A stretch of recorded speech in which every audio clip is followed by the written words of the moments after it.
आपण पाहत आहात सुपरफास्ट 24 तास न्यूज, बातम्यांचा खरा वेग। नमस्कार, माझं नाव मुंजाजी काशीनाथ जाधव। मी माळसोना या गावातून आलेला आहे।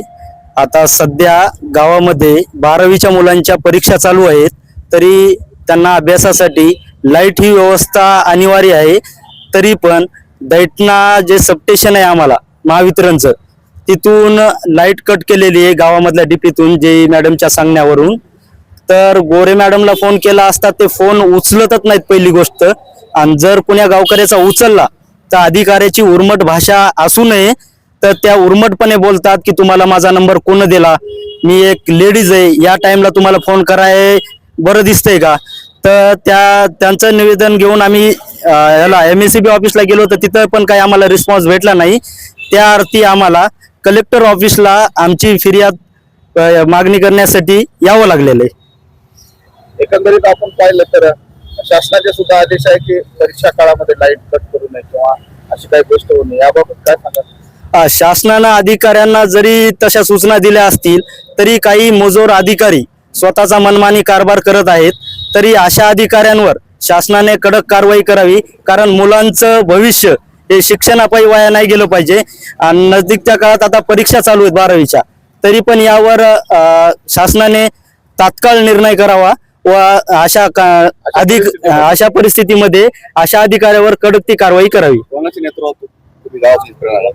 आम्ही आमचे मार्गदर्शक प्रताप भाऊ लाड हे गावातील एक सुज्ञान नागरिक, त्यांच्या सोबत आम्ही कलेक्टर ऑफिसला आमची जी मागणी आहे ती मागणी करण्यासाठी आलेलो आहे। काय झालं मग? तर तिथं हजर अधिकारी नव्हते, तरी आपत्कालीन जी सेवा आहे कलेक्टर ऑफिसला, तिथं आम्ही आमची जी फिर्याद आहे ती मांडली। तर त्यांनी जे ऑफिसला कॉल करून तुमच्या गावात 10 मिनिटात लाईट येईल असं सांगितलेलं आहे। तरी पण आमची मागणी आहे की जोपर्यंत लाईट येत नाही तोपर्यंत आम्ही कलेक्टर ऑफिस सोडणार नाही। मी प्रताप लाड, आम्ही सर्व राहणार माळसोना, आमचा तालुका जिल्हा परभणीचा आहे।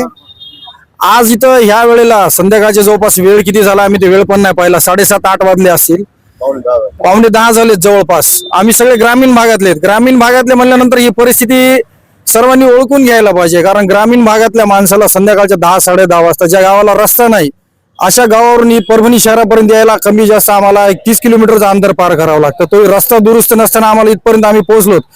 इथं येण्यामागचा उद्देश फक्त आम्हाला जे MSCBचे अधिकारी लोक आहेत त्यांनी आम्हाला वेटीस धरलंय।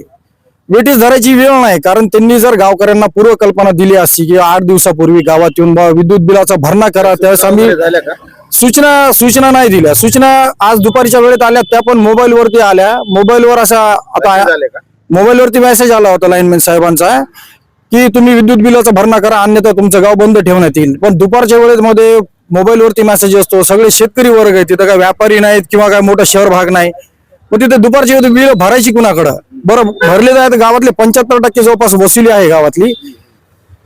आणि मॅडमनी दुपारच्या वेळेस एकदम लाईन बंद केली। तर आमचा समज झाला बाबा ठीक आहे, थोडंसं त्यांचं कर्तव्य पण आहे, थोडंसं एक वातावरण निर्मिती करावी, लोकांमध्ये जागरूकता येईल, त्या जागरूकतेतून लोक बिल भरतील। आम्ही वाट बघून 7 वाजले 8 वाजले आम्ही संपर्क पण करण्याचा प्रयत्न केला। आम्ही त्यांचे लाईनमॅन साहेबांनी आम्हाला नंबर पण दिला, पण आम्ही जेव्हा संपर्क केला त्यांच्याशी, तुम्हाला नंबरच कुणी दिला, बिल भरल्याशिवाय लाईटच चालू करणार नाही। तर आम्हाला गोरे मॅडमला एवढी विनंती आहे, कमीत कमी तुम्ही शेतकऱ्यांचा विचार तर नकाच करू, कारण तुम्ही शेतकऱ्यांचा जर विचार केला असता तर तुम्ही मार्चची तरी थोडा वाट बघायची असते। आम्हाला कळतं आम्ही ग्रामीण भागातले, तुम्हाला पण वसुलीचे काही बंधन असतात, वसुली करा ना तुम्ही, पण तुम्ही मार्च असं कुठला लावलं? तुम्ही फेब्रुवारी महिना पूर्ण नाही झाला, तुम्ही फेब्रुवारीतच मार्च सुरू केला।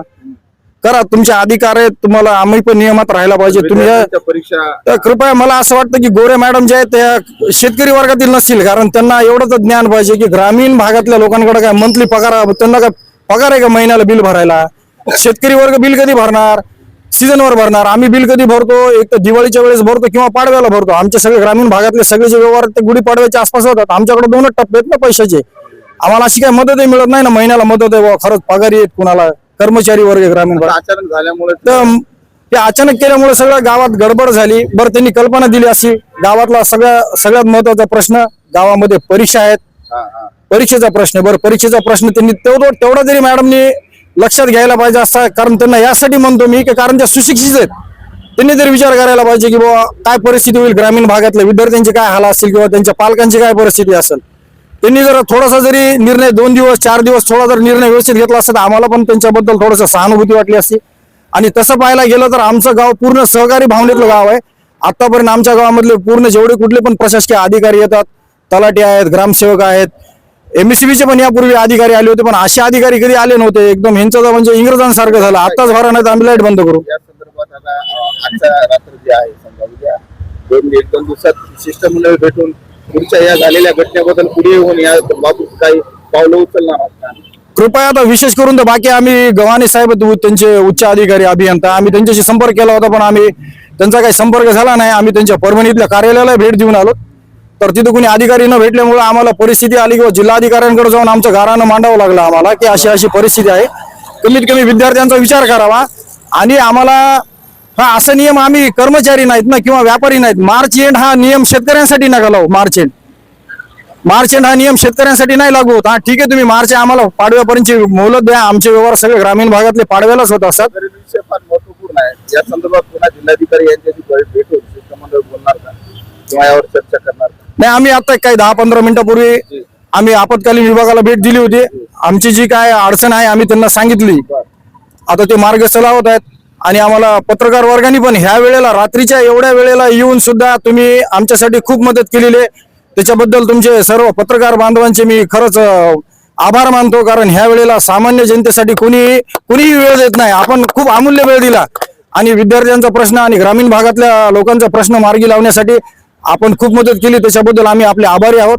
आणि आता यापुढील काय वाटचाल असेल आता या वाटचाल आमच्या सर्व गावकरी मंडळांची वाटचाल हीच राहील की कृपया गोरे मॅडमनी थोडीशी संधी द्यावी, टप्प्याटप्प्याने वसुली करावी. आम्ही पण तुम्हाला सहकार्य करू आणि आमची पण तुमच्याकडनं सहकार्याची अपेक्षा आहे की तुम्ही टप्प्याटप्प्याने तुमचे प्रशासकीय अधिकारी पाठवा, तुमचे लाईनमॅन पाठवा. आम्ही टप्प्याटप्प्याने भरू. कारण प्रत्येकाला काय कोणी खेडेगावात पैसे घरी ठेवत नाही. प्रत्येकाला कुठून गावातनं आणावे लागतील, बँकेतनं आणावं लागतील, कुणाकडनं उसने व्यवहार करावे लागतील. आता सध्या आमच्याकडे सीझन म्हणण्यापेक्षा पीक कुठलंच नाहीये ना आमच्याकडे. आता आमचा फार मोठा प्रश्न येतो की आमच्याकडे पैसे नाहीत. आम्ही द्यायला नाही म्हणत नाहीयेत. आमची प्रबळ इच्छा आहे की तुमचे पैसे आम्ही चुकते करावे. कारण शेतकरी हा कुणाच्या ऋणात राहतच नाही. शेतकरी अन्नदाता आहे. तर कुणाचे पैसे आजपर्यंत बुडवले नाहीत तर तुमचे कशाला बुडवणार आम्ही. तरी सर्व अधिकाऱ्यांनी याची दखल घ्यावी. कृपया परीक्षेच्या काळामध्ये तरी त्रास देऊ नये. तुमची वसुली करा, तुम्ही रितसर करा. आम्ही वसुली भरायला पण तयार आहोत. कृपया गोरे मॅडमनी शेतकऱ्यांच्या बाजूने थोडासा विचार करावा ही माझी विनंती, आमच्या गावकऱ्यांतर्फे विनंती आहे.